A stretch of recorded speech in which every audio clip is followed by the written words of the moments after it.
Hello and welcome to CLEA'S World. I am Clea and today I will be sharing with you more information I've received from a 25th dimension during my last BQH Beyond Quantum Healing hypnosis session. In this case, I had Lorrayne hypnotize me and I'll be reading from a transcript, and when Lorrayne asks questions, these are questions I prepared in advance of the session. And when I refer to me, I'm referring to myself under hypnosis, which means the answers were coming from a 25th dimension.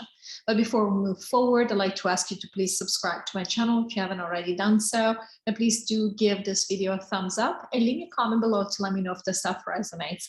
There's a lot of stuff that's coming up during these sessions, so I find it very interesting and I'm really interested in hearing what you think of it as well. All right, I'm going to move forward here.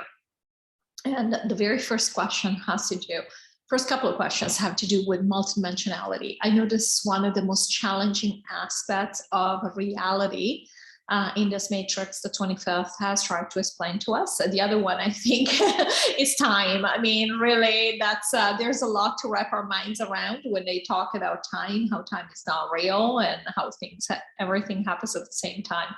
At any rate, so the reason I wanted to inquire more into multidimensionality is because I had understood that basically when we live a life focused in a certain place, like for example, I'm focused on this experience as Clea in this lifetime, we don't do that anywhere else. Now, the 12,000 are an exception to this because they do embody up to 12 bodies at the same time on this planet. There is a specific purpose for that. This is done in the course of duty, quote unquote duty. They have a job that they're doing here.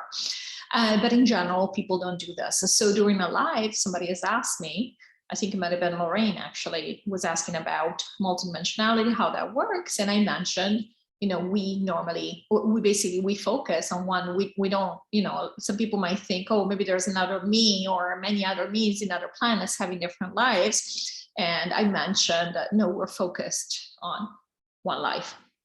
And so I wanted to inquire more because I'm like, okay, so why is that? I mean, how does that actually work? So here is the first question. Lorrayne, under the top of multidimensionality, so under a topic of multidimensionality, when explaining to us the Akashic records as a clue, you said, you could be back and forth a million times a day. You could be living on different planets all at the same time. There are no rules. Wherever the essence wants to experience, this is what's happening. Does it mean that our higher self / essence could be on different planets living different lives, as in incarnations in which we are unaware of our essence, all at the same time, including right now? So now this seemed to contradict what we had been told previously, again, about the fact that we are focused on one existence. So, and when they mentioned this, while responding to a different question about the Akashic records, they said, you know, you can do whatever you want. I'm like, okay, so which is that? So here's the answer. Yes, you can actually. I mean, this is actually surprising Clea because she thought you had to be focused on one reality at a time. But the fact is, the same situation you're having with the 12,000, where each of them has created basically another 11 avatars, you know that they can embody at the same time. The truth is, you could, if you wanted to, you could have another avatar or someone else that is sharing your essence, and your essence could be there as well and live in a different life. And it's all feeding in your knowledge, right? You're all one. You're still one. And so, yes, this is possible. Bottom line, if an essence can do, the bottom line is an essence can do whatever the hell it wants. There are no limits. The essence has no limits. Now, generally speaking, what most essences do, they want to focus on one experience at a time. That's what actually happens. But do you have to do it that way? No. But the vast majority of essences do it that way. You want to focus your entire essence in one place, in one time. Not your essence, your focused attention. Your essence wants to incarnate in one place and focus on that reality. But yes, your essence is everywhere, and our essence is always in the 25th for the simple reason that the matrix is not real, really. So yeah, Lorrayne, This has been my understanding, and I was very confused in the past with information coming through that said that we did not do that, which was counter to my understanding and knowing. So I'm glad that you clarified this. And this is the 25th. Yeah, if we don't do this, we really don't do it a lot at all. So that is still correct. But could you do it if you wanted to? Yes, you could. You could. We, just as essences, we're pretty much not interested in that because there is no hurry, really. In fact, if anything, you want to slow things down because your biggest fear is that we're going to be bored at some point and run out of experiences. What is the point in you living here as Lorrayne and at the same time as someone else, say Josephine? I mean, what is the benefit? Unless, for example, you are one of the 12,000, you're trying to achieve something, you're doing a job. What is the purpose? What are you gaining? We have all the time in the world. That's why essences don't really do this. So it still stands that we don't do this, but we could do it if we wanted to, yes. Lorrayne, thank you for that clarity. Is there a higher self in 3D, or is our higher self in 25D at all times, but focusing on a 3D reality or multiple realities all at the same time? Me. Yes, so we're trying to split the hair here. Our essence is always in 25D because our essence knows everything. We are one, okay? There is one essence. There is one of us. And so, yes, the essence is always, we're talking with the 25th, but we're not separate from the 25th. We are in the 25th right now. And so, yes, our essence is always there. We like to think that there is an essence inside the matrix. It's always one. Energy is indivisible. So we're aware of everything at the same time as essence. The question is, as we are focused on one reality, like right now, as Clea, is Clea aware of all the places where her essence is present? Her essence is everywhere. It's our essence. You even multiply through the aliens. We're all one. It's all the same essence, right?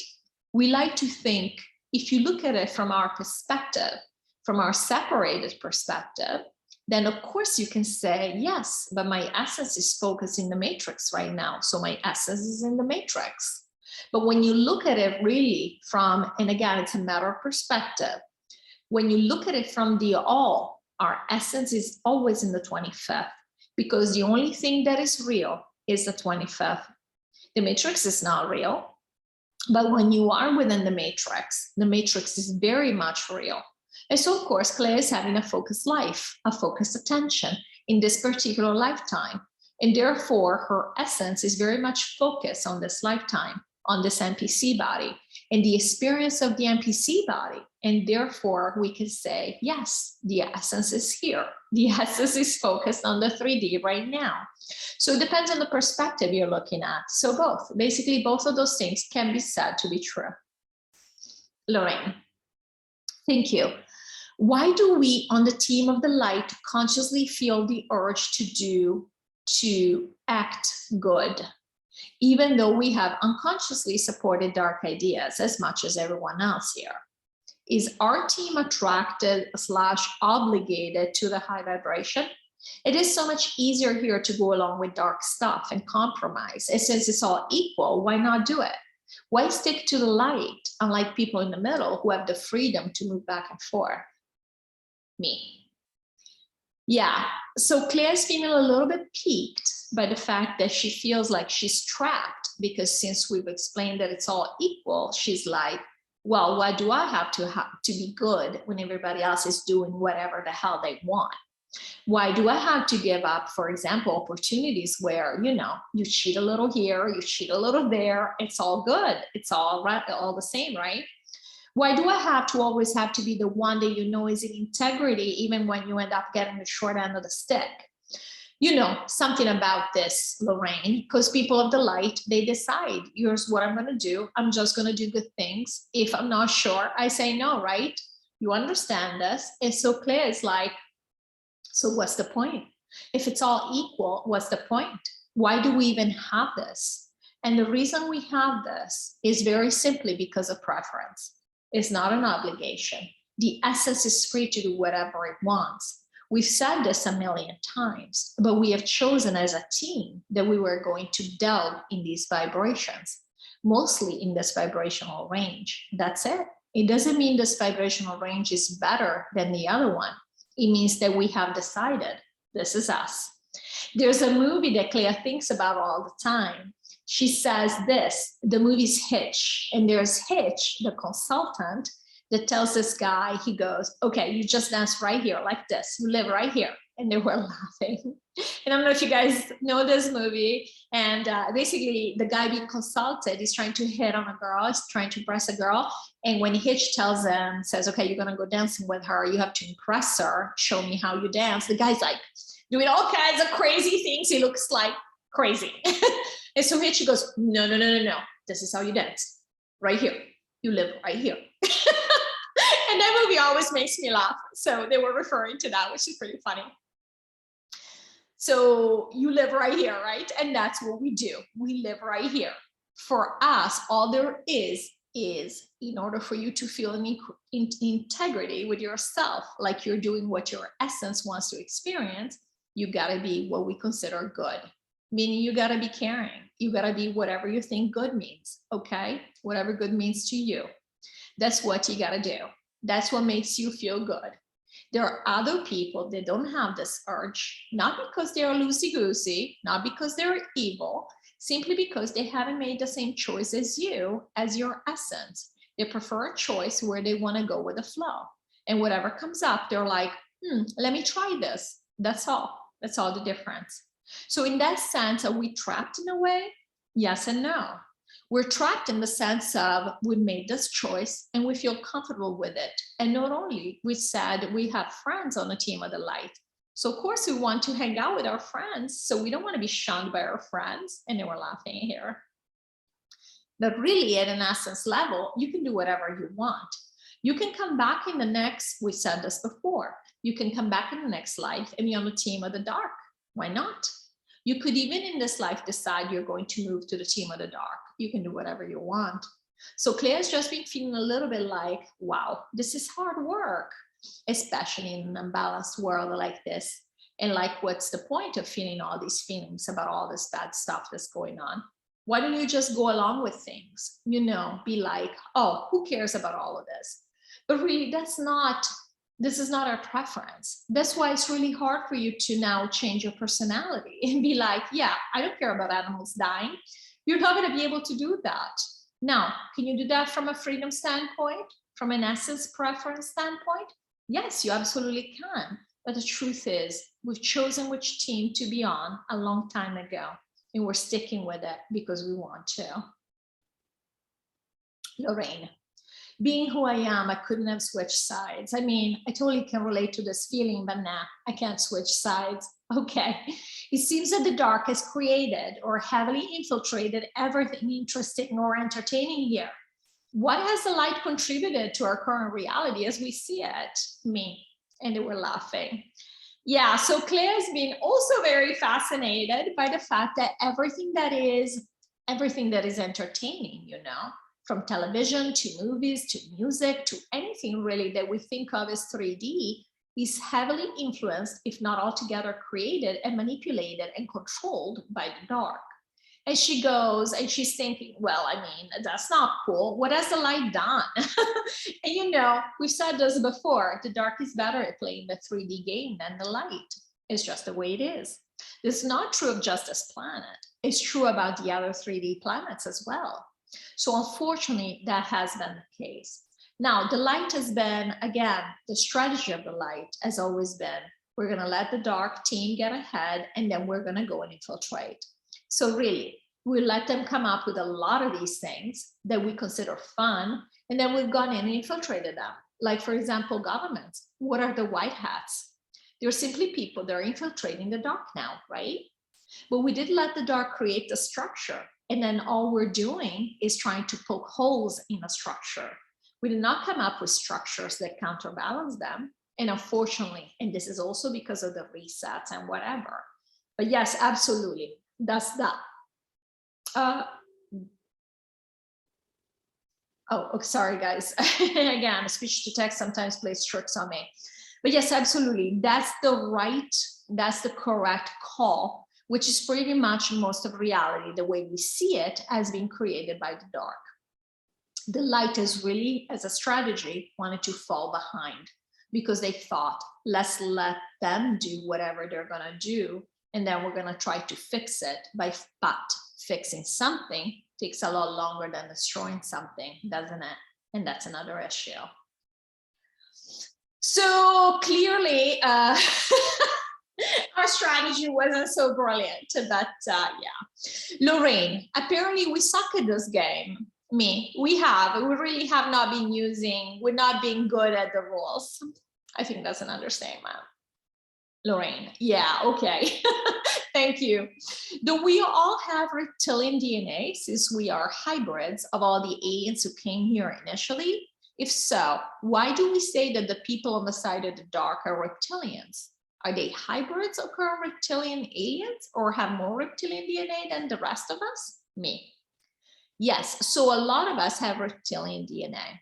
Not all of us have reptilian DNA, for the simple reason that a human is not, we've discussed this before, doesn't mean it has all the DNAs of every alien out there, or even that, say, 10 different races of aliens came to Earth and the NPC was created out of every one of them equally, okay?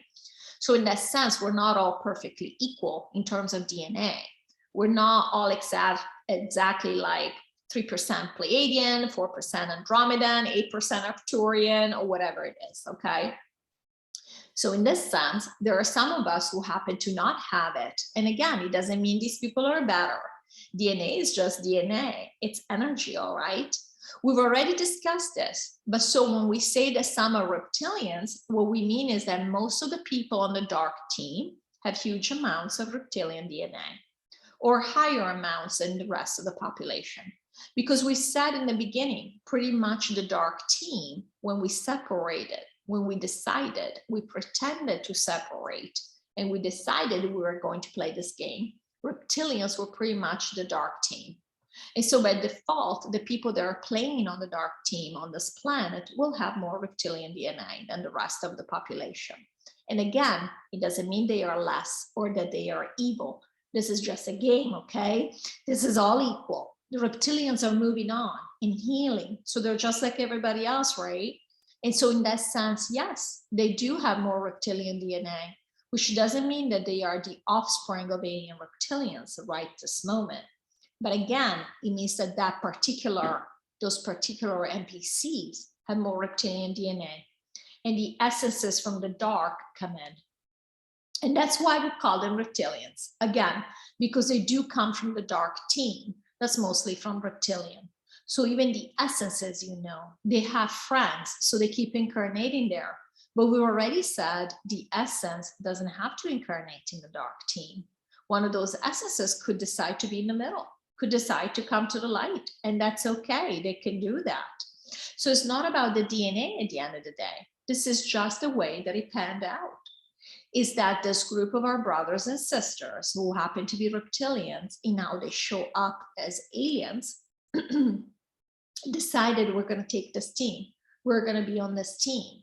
And there's a group of other aliens that also created hybrids here. And he said, we're going to be on this side, on this team over here. That's all. Lorrayne, in the end, we're all essences, and what our NPC is really doesn't matter. That's my opinion. And the 21st was commenting in the background. Yes, exactly. And this is Lorrayne continuing. The NPC is just the NPC. We're all essences. The essences that chose to be on the black team or the white team, the light and dark. Okay. Is it true that Jesus died on the cross, or is that an idea introduced to instill guilt in us? There is even an autobiography by him, channeled by Tina Spalding, whom you've told us is from the light, where he says he did die on the cross to show that you can resurrect. Is the story we know of him, either from the Bible or his autobiography, true? And does Tina channel him?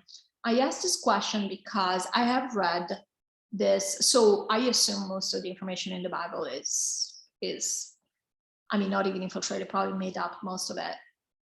even though we've been told, the 25th has told us there are codes in there, there's still messages from Jesus and they're valid. So I'm not just, you know, throwing out the baby with the bathwater. I realize there's still stuff in there, but most of it, I mean, it was the result of a reset, and a lot of it is just not what happened and all of that. However, I did read an autobiography by Tina Spalding, who is a channeler for Jesus and Ananda, really, which is a whole group of essences. And I like her. And I had asked previously the 25th if she was truly channeling and if she was from the light, and they said yes. So I'm like, okay, so I don't know that Jesus has died on the cross, because again, I just don't take it at face value because it's a religious concept, so I know better. But then Tina did say, you know, when she channeled his autobiography, did say that he died on the cross. So I wanted to double check. All right, so here's the answer. Me. Yeah, so it's funny because they were telling me as you were reading, they're like, no, he didn't die on the cross. And then they said, because he didn't die. And I'm like, yeah, okay, but was he on the cross? And we were laughing, I was laughing. And the reason is that the 25th, oh my goodness, you gotta be careful because they'll say things and you will think they're answering something, but they're answering something else. So you have to be so precise with the questions with them because they, yeah. So basically they're saying that he was on the cross, but of course he didn't die, right? Because we know he didn't die because you cannot die. And he chose to show that you cannot die. But yes, he was on the cross. They did do these things. I asked them, were they doing these things or were just told that they did these things during Roman times? No, they did. And so, yeah, he was on the cross. And is Tina Spalding channeling him? Yes, she's on the team of the light. So she's connected. And yeah, so yes, it did happen. So if you do get a chance, I highly recommend this book. I think, again, it's called Jesus, an Autobiography, or The Autobiography, something like that. And the author is Tina Spalding. I don't know where it's sold. I want to say I bought it on Amazon, but it's a great book. Lorrayne, thank you. Are white hats still making inroads while we wait to go? Are they all going with the aliens? Me. So yes, they are keeping busy before we go. They're still doing their thing and they're making inroads. And are they all going with the aliens? This was me asking the 25th. Are they all going with the aliens?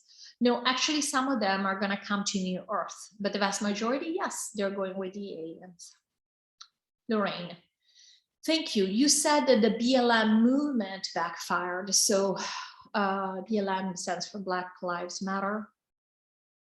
And you guys are probably, if you're outside of the United States, you might have had some version of it. And in the United States, it was definitely a big deal during, I think it was a year or two ago. I've lost track of time completely. And so I wanted to ask about it because all of a sudden we don't hear anything about it anymore. So you said that this movement backfired. How? It just seems to have fizzled. Me. The reason he backfired is because what he did is the entire agenda behind this race situation of racism and then protecting, you know, the race on the part of the government, you know, critical race theory, is that it really is taking a lot of energy out of the movement of people really wanting to believe in these things. And this is how you had to do it. A lot of people have spent their entire whatever was remaining of their last anger and energy on that. And so they really now want to look at everybody as in, listen, we're all in the same boat together. We're all suffering, right? This is not to take away anything that's been done to certain races, because again, we have witnessed things here that we should have never witnessed, that should have never been done.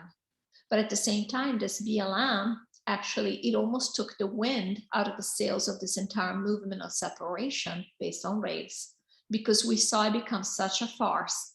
Like, for example, with the fact that they were embezzling a lot of money, buying, you know, multiple mansions around the world.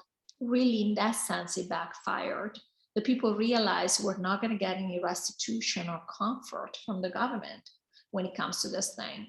So it's not that it just fizzled. It also showed this movement to be to not have the agenda that people think it has. I'm actually going to stop here because I think this is getting a little bit long, and I hope you enjoyed this video. I want to thank you so much for watching, and I will see you in the next video. Take care.